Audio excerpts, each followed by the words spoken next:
Alam nyo ba na hindi dapat January ipinagdiriwang ang bagong taon?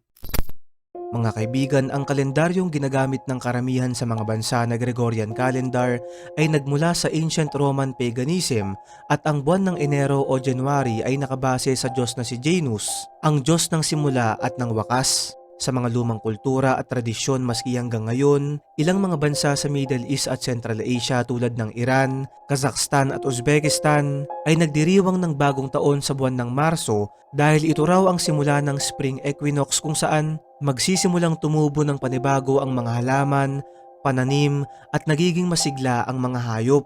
Kung titignan natin ay wala nga naman talaga sa ayos ang ating kalendaryo katulad na lamang ng September na ang ibig sabihin ay 7, ngunit ito ay ang pangsyam na buwan ng taon.